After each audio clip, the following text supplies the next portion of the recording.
अस्सलाम वालेकुम जी। बहुत शुक्रिया अफजल साहब, बहुत शुक्रिया, जज़ाकल्ला।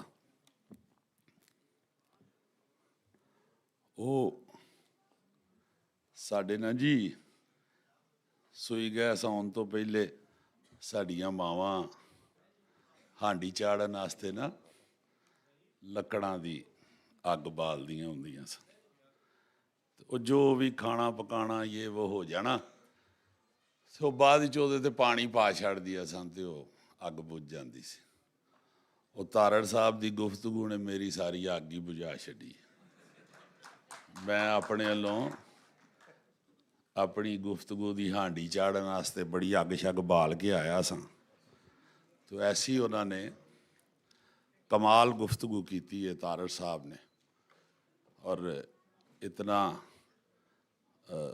इल्म दे गए ने पंजाबी जुबान के बारे कि वाकई ये असी भी पहली बारी ये गल्लां सुनियां। जिस तरह के तारड़ साहब भी फरमा रहे सन,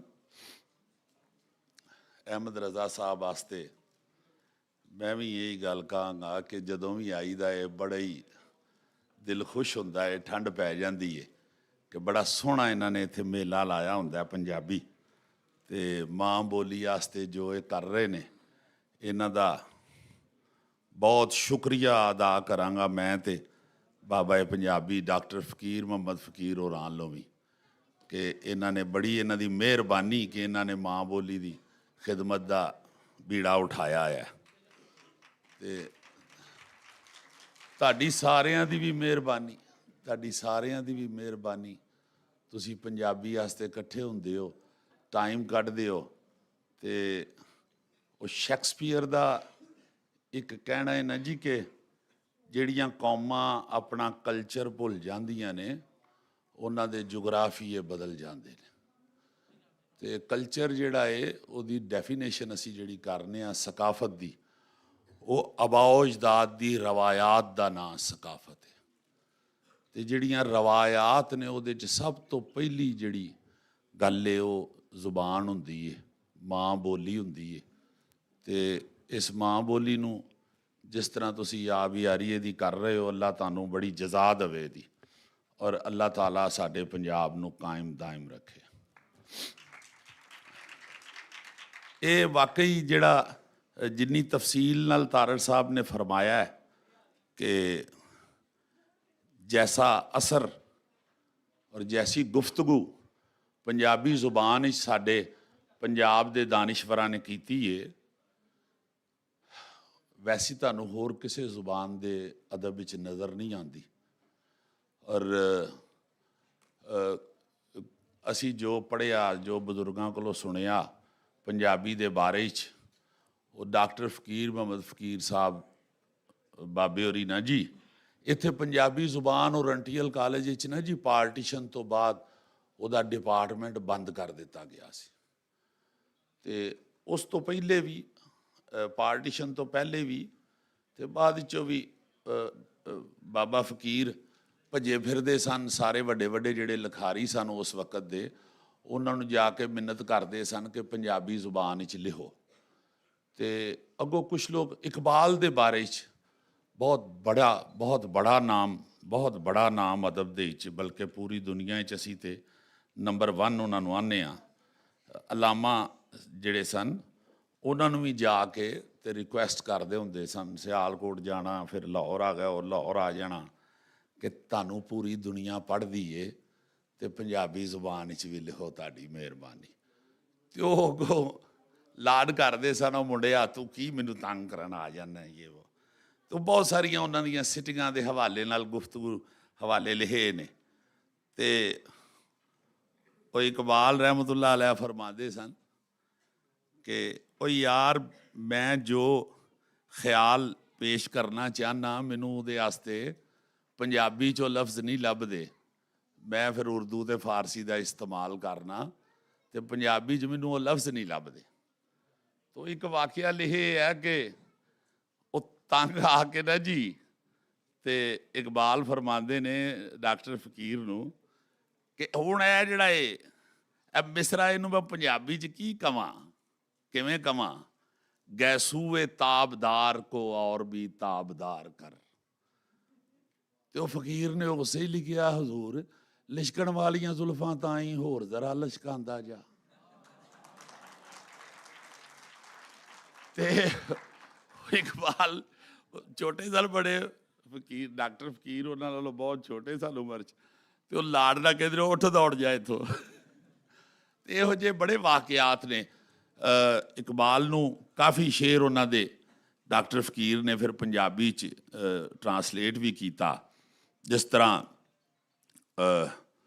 हैगा जी, उमरां बद्दी दुखी हयाती वैन करेंदी लम्मे, तद किधरे कोई मर्द सियाणा कुदरत कुखों जम्मे। अब मैं सियाणे मर्द की गल की तो सियाणे मर्द लेट नहीं आते। सो पंजाबी बड़ी बड़ी ही डूंगी रब की रहमत दे नाल ये बड़ी डूंगी बड़ी गहरी जुबान है।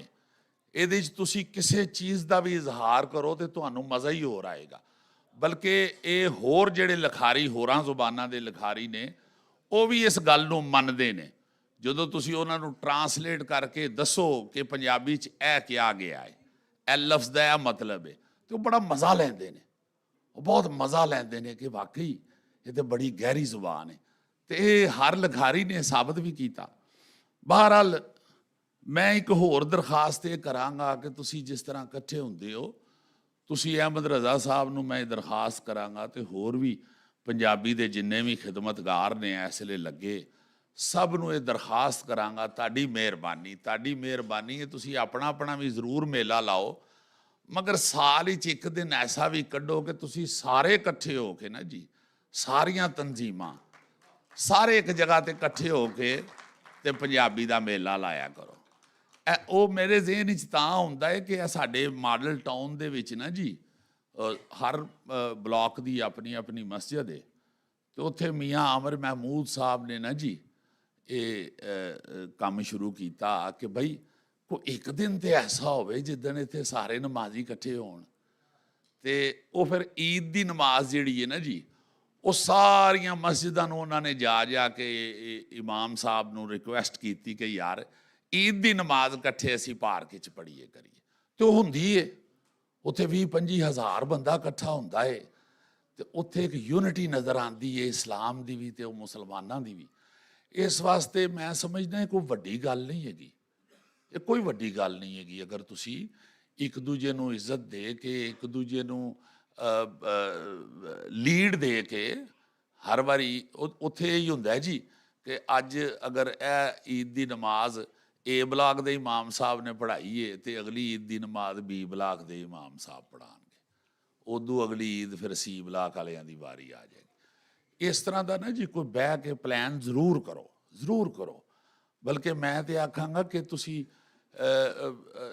सारे अगर इकट्ठे होके कोई कमेटी बना लवो अपनी और अपने सारियां तंजीमां दे जिहड़े बंदे एक दो दे मैंबरस होण ते वो बैठ के एक जगह के उत्ते फैसला कर सकते हैं बड़े आराम नाल।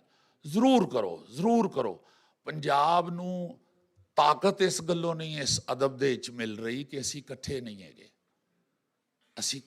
हैगे, असीं सारे अपनी अपनी दुकान खोल के बैठे हैं इकट्ठे हो के। मैं ओदी मेरे ज़हन च गल इस गल्लों भी आई कि डॉक्टर फकीर ने नहीं जी रहमतुल्लाह अलैह ने बहुत सारे रसाले जिहड़े ने उस वेले शुरू किए। अपने कोल उन्होंने जिहड़ा उन्होंने सब तो पहला रसाला शुरू किया सी पंजाबी जुबान का पहला परचा गिनिया जाता है पंजाबी, उहदा नाम ही पंजाबी। तो उहदे बाद जिन्ने भी उन्होंने रसाले शुरू किए वो किसी ना किसी अपने कुलीग नूं, किसी अपने शगिरद नूं, किसी अपने दोस्त नूं मड़ देंदे सन कि लै बई तू इन्हूं इहदी खिदमत हुण तू कर, इहनूं तू छाप। तो उहदे नाल पंजाबी दे विच ताकत पैदा होएगी। अगर असीं ये सारे इकट्ठे होके गल करिए ना जी किसी भी प्लेटफार्म के उत्ते साल विच एक बारी तो सानू बड़ी ताकत मिलेगी पंजाबी जुबान नूं। दूसरा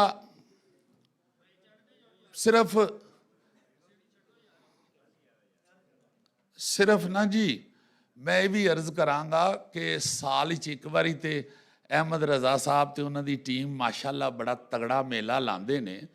ਇਹ ਸਿਰਫ ਸਾਲ ਦੀ ਗੱਲ ਨਹੀਂ ਹੋਣੀ ਚਾਹੀਦੀ, ਇਹ ਗੱਲ ਸਾਲ ਬਾਅਦ ਦੀ ਨਹੀਂ ਹੋਣੀ ਚਾਹੀਦੀ, ਹਰ ਰੋਜ਼ ਦੀ ਹੋਣੀ ਚਾਹੀਦੀ। ਰੋਜ਼ ਪੰਜਾਬੀ ਜ਼ੁਬਾਨ ਨਾਲ ਮੁਹੱਬਤ ਕਰੋ, ਰੋਜ਼। ਔਰ ਇੱਕ ਹੋਰ ਮੁਹਿੰਮ ਵੀ ਸ਼ੁਰੂ ਕਰੋ, ਤੁਹਾਡੀ ਬੜੀ ਮਿਹਰਬਾਨੀ, ਇੱਕ ਹੋਰ ਮੁਹਿੰਮ ਵੀ ਸ਼ੁਰੂ ਕਰੋ। ਇਹ ਵੀ ਦੋਸਤਾਂ ਯਾਰਾਂ ਨੂੰ ਕਹਿਣਾ ਸ਼ੁਰੂ ਕਰੋ ਕਿ ਆਪਣੇ ਬਾਲਾਂ ਨੂੰ ਪੰਜਾਬੀ ਬੋਲਣ ਦੀ ਆਦਤ ਪਾਓ। ਆਪਣੇ ਘਰਾਂ ਦੇ ਵਿੱਚ ਪੰਜਾਬੀ ਬੋਲਣ ਦੀ ਆਦਤ ਪਾਓ। ਮੇਰਾ ਇੱਕ ਦੋਸਤ ਹੈ ਕੈਨੇਡਾ 'ਚ, ਤੇ ਉਹ ਆਪਣਾ ਉਹਦੀ ਬੇਟੀ ਜਿਹੜੀ ਹੈ ਉਹ ਵਿਆਹ ਕੇ ਚਲੀ ਗਈ ਹੈ ਕੈਨੇਡਾ ਤੋਂ ਉੱਧਰ ਕਿਸੇ ਹੋਰ ਕੰਟਰੀ 'ਚ ਚਲੀ ਗਈ ਹੈ, ਮੈਨੂੰ ਨਾਂ ਨਹੀਂ ਪਿਆ ਹੁਣ ਆਉਂਦਾ ਉਸ ਮੁਲਕ ਦਾ।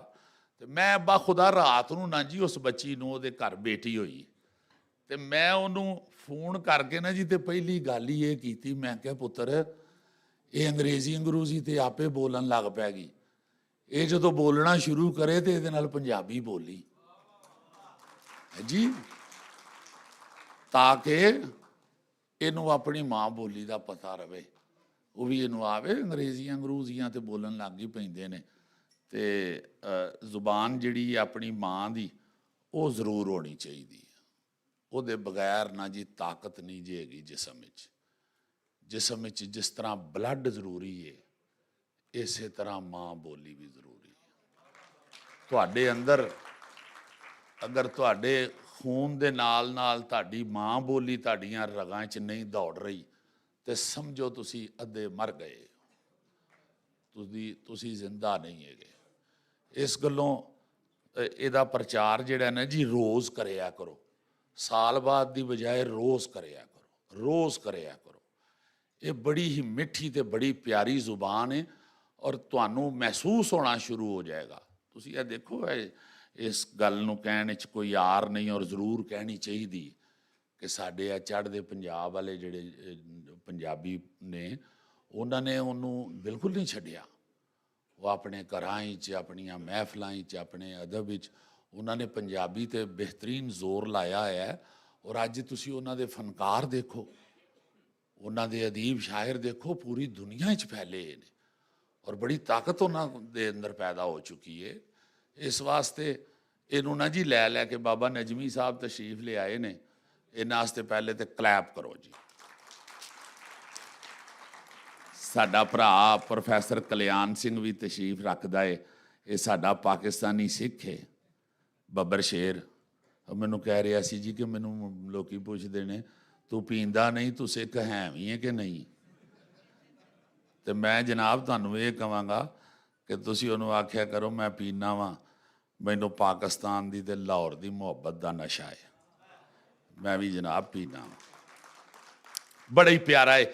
ਅੱਜ ਕੱਲ੍ਹ ਗੌਰਮੈਂਟ ਕਾਲਜ ਵਿੱਚ ਪੰਜਾਬੀ ਡਿਪਾਰਟਮੈਂਟ ਦੇ ਹੈੱਡ ਨੇ, ਔਰ ਇਹ ਵੀ 24 ਘੰਟੇ ਬਾਬਾ ਨਜਮੀ ਸਾਹਿਬ ਦਾ ਮੈਂ ਜ਼ਿਕਰ ਤਾਂ ਕੀਤਾ ਹੈ, ਕੈਨੇਡਾ ਵਿੱਚ, ਇੰਡੀਆ ਵਿੱਚ, ਹਰ ਮੁਲਕ ਦੇ ਅੰਦਰ ਜਾ ਕੇ, ਇੰਗਲੈਂਡ ਵਿੱਚ, ਹਰ ਜਗ੍ਹਾ 'ਤੇ ਪੰਜਾਬੀ ਦਾ ਪ੍ਰਚਾਰ ਕਰ ਰਹੇ ਨੇ। ਅੱਲਾਹ ਤਾਲਾ ਇਹਨਾਂ ਨੂੰ ਹੋਰ ਹਿੰਮਤ ਤੇ ਤਾਕਤ ਦੇਵੇ। ਮੈਂ ਸੁਣ ਕੇ ਤੇ ਬੜਾ ਮਜ਼ਾ ਲਿਆ। ਇਹ ਕੁਛ ਦਿਨ ਪਹਿਲੇ ਮੈਨੂੰ ਪਤਾ ਲੱਗਾ ਇਹਨਾਂ ਦਾ ਉੱਥੇ ਇੰਡੀਆ ਦੇ ਵਿੱਚ ਇਹਨਾਂ ਦਾ ਬੁੱਤ ਵੀ ਬਣਾਇਆ, ਅਗਲਿਆਂ ਨੇ ਸਟੈਚੂ ਬਣਾਇਆ ਇਹਨਾਂ ਦਾ, ਤੇ ਜ਼ਾਹਿਰ ਹੈ ਇਹਨਾਂ ਦੀਆਂ ਖਿਦਮਾਤ ਵੇਖ ਕੇ ਉਹਨਾਂ ਨੇ ਇਹਨਾਂ ਨੂੰ ਸਰਾਹਿਆ ਹੈ। ਇਸੇ ਤਰ੍ਹਾਂ ਸਾਨੂੰ ਵੀ ਇੱਥੇ ਨਾ ਜੀ ਇਹਨਾਂ ਲੋਕਾਂ ਨੂੰ ਸਰਾਹਣਾ ਚਾਹੀਦਾ, ਇਹਨਾਂ ਨੂੰ ਭਰਪੂਰ ਦਾਤ ਦੇਣੀ ਚਾਹੀਦੀ। ਤੇ ਮੈਂ ਆਖਰ 'ਤੇ ਨਾ ਜੀ ਸਿਰਫ ਇਹ ਜਿਹੜੀ ਹੈ ਨਾ ਜੀ ਪੰਜਾਬੀ, ਉਸ ਬਾਰੇ ਤੁਹਾਨੂੰ ਡਾਕਟਰ ਫਕੀਰ ਦੇ ਇੱਕ ਨਜ਼ਮ ਸੁਣਾਨਾ, ਪੰਜਾਬੀ ਰਾਣੀ। ਦੋ ਨਜ਼ਮਾਂ ਪੇਸ਼ ਕਰਾਂਗਾ, ਇੱਕ ਡਾਕਟਰ ਫਕੀਰ ਦੀ, ਇੱਕ ਫਿਰ ਉਹਨਾਂ ਦਾ ਜਿਹੜਾ ਰਸਾਲਾ ਸੀ ਉਹ ਮੇਰੇ ਨਿੱਕੇ ਭਰਾ, ਅੱਲਾ ਉਹਨਾਂ ਨੂੰ ਜੰਨਤਾਂ 'ਚ ਜਗ੍ਹਾ ਦੇਵੇ, ਪ੍ਰੋਫੈਸਰ ਜੁਨੈਦ ਅਕਰਮ ਸਾਹਿਬ ਛਾਪਦੇ ਰਹੇ। ਜਿੰਨੀ ਦੇਰ ਉਹਦੀ ਜ਼ਿੰਦਗੀ ਸੀ ਉਹ ਬਸ ਫਿਰ ਉਹ ਬਿਮਾਰ ਹੋ ਗਏ ਤੇ ਉਹਨਾਂ ਦੀ ਡੈਥ ਹੋ ਗਈ ਚੰਦ ਸਾਲ ਪਹਿਲੇ। ਬੜੀ ਉਹ ਵੀ 24 ਘੰਟੇ ਦਿਨ ਰਾਤ ਉਹ ਵਿਚਾਰਾ ਆਪਣੀ ਮਾਂ ਬੋਲੀ ਦੇ ਪਿੱਛੇ ਹੀ ਲੱਗਾ ਰਿਹਾ, ਔਰ ਬਿਮਾਰ ਹੋ ਗਿਆ, ਸਿਹਤ ਦਾ ਵੀ ਉਹਨਾਂ ਖਿਆਲ ਨਾ ਕੀਤਾ। ਇੱਕ ਉਹਨਾਂ ਦਾ ਸੁਣਿਆ ਦਿਆਂਗਾ, ਤੇ ਪਹਿਲੇ ਮੈਂ ਤੁਹਾਨੂੰ ਪੰਜਾਬੀ ਦੀ ਸੂਰਤ ਵਹਾਨਾ ਬਾਬੇ ਡਾਕਟਰ ਫਕੀਰ ਦੇ ਲਫ਼ਜ਼ਾਂ 'ਚ। ਪੰਜਾਬੀ ਰਾਣੀ, ਬੋਲ ਜ਼ਰਾ ਕੋਈ ਬੋਲ ਬੋਲੀਏ, ਬੋਲ ਜ਼ਰਾ ਕੋਈ ਬੋਲ, रूप तेरे दी डोल सुहानी, तू सुंदर पंजाबी रानी, देश पंजाब मेरे दी हानी, तू सम्मी मैं ढोल, बोलिए बोल जरा कोई बोल। असर तेरे तेरियां तासीरां, सिद्धे रांझे भोलियां हीरां। असर तेरे तेरियां तासीरां, सिद्धे रांझे भोलियां हीरां, सोहणियां ते महीवाल नज़ीरां, तेरा इश्क नरोल, बोलिए बोल जरा कोई बोल। तेरे बोल फरीद सुनाए, बाहू हैदर तू भरमाए, बुल्ला हाशम तेरे जाए, वारस तेरे कोल, बोलिए बोल जरा कोई बोल। राग तेरे कन्नी रस घोलन, सुन मस्ताना हरदा डोले, तेरियां सद्दां माहिया ढोले, लैन दिलां नूं फोल, बोलिए बोल जरा कोई बोल। बह के अज झना किनारे, बह के अज झना किनारे, बोल जरा कोई बोल करारे, निम्मी सुर विच मट्ठी तारे, कर कोई गल अडोल, बोलिए बोल जरा कोई बोल। बोल फकीर तेरे मन मोहने, मूँह चित लगदे सोहणे सोहणे, बोल जरा चल छो कोई छोहणे, दिल दी गंडड़ी खोल, बोलिए बोल जरा कोई बोल। तो एक तुसी अक्सर सुनी होएगी, एक शेर तो जरूर इहदा सुनिया होएगा। प्रोफैसर जुनैद साहब ने भी पंजाबी जुबान वास्ते जिहड़ा सुनिया दिता है, वो भी मैं तुहानूं देना चाहांगा। तेरी मां बोली ए बीबा, कखां वांग ना रोल पंजाबी, पढ़ पंजाबी लिख पंजाबी, गैरतमंदा बोल पंजाबी। अपनी मां बोली नूं छड्ड के कानूं दर दर रुलदे फिरीए, साडी जिंद ते जान पंजाबी, साडे दिल दे कोल पंजाबी। चढ़दे तो लहिंदे तीकर ते पूरब तो पच्छम तीकर, गोल सारी दुनिया इस विच लावे चक्कर, गोल पंजाबी। और फिर कहते ने जी, इक्को चाहे मरदे दम तीकर मैं एदी सेवा करसां, एवे मेरी सम्मी मेरे, एवे मेरी सम्मी मैं आ एदा ढोल पंजाबी। ए है सम्मी मेरे ਲਈ ਤੇ मैं आ एदा ढोल पंजाबी। मैं घर छड्ड आया ते हाल मेरा भी तारड़ साहब वाला ही हो गया है। अपनी अपनी बोली दे विच सारी दुनिया पई कुरलावे, जो कुछ मर्जी बोलन सारे, सब तो भारा बोल पंजाबी। गैरां बोलियां बोलन नाल जुनैद अकरम जो गुंजल पै गए, बोल के अपनी मां बोली, बोल के अपनी मां दी बोली, दिते सारे खोल पंजाबी। सो जरूर बोलो मां बोली, जरूर प्यार करो ਇਹਦੇ ਨਾਲ। ताकत सिर्फ अपने कल्चर च ही है, तो कल्चर का सब तो पहला जुज जिस तरह मैं फरमाया है वो मां बोली है। मैं पूरी दुनिया ना जी देखिया अपना अपना कल्चर लोग पेश करते हैं और बाखुदा एवं ही पे सोहने लगते हैं। साडे इत्थे ना जी होर कोई एडी टेंशन नहीं हैगी, कोई एडा सियापा नहीं हैगा। असी अपने कल्चर तो दूर चले गए हैं, कल्चर अपनी सकाफत भुलते जा रहे हैं, जिहदी वजह तो सानू टेंशनां ने और जिहदी वजह तो असी परेशान हाँ। बाखुदा वरना इहदे नालों सोहना मुल्क सानू होर किधरे नज़र नहीं जी आया। सारी दुनिया घूमी है, पाकिस्तान आके ते बंदा ताकत महसूस करता है, मुहब्बत महसूस करता है, प्यार महसूस करता है। ये सिर्फ स्यापा ये वे कि असी अपनी सकाफत तो दूर हो गए हैं। फिर एक बारी अहमद रज़ा साहब का, अफजल साहर साहब का, आमिर रज़ा साढ़े बड़े प्यारे टैलीविजन के भी राइटर ने, वो भी इन्हों के साथी ने, सारिਆਂ ਦਾ बड़ा शुक्रिया, बड़ी मेहरबानी इन्हों की ये माँ बोली की खिदमत वास्ते सारिਆਂ ਨੂੰ ਇਕੱਠਿਆਂ ਕਰਦੇ ਨੇ ਤੇ ਇੱਥੇ प्यार मुहब्बत का पंजाबी जुबान मुजाहरा होंदा है। बड़ी मेहरबानी जी, बहुत शुक्रिया।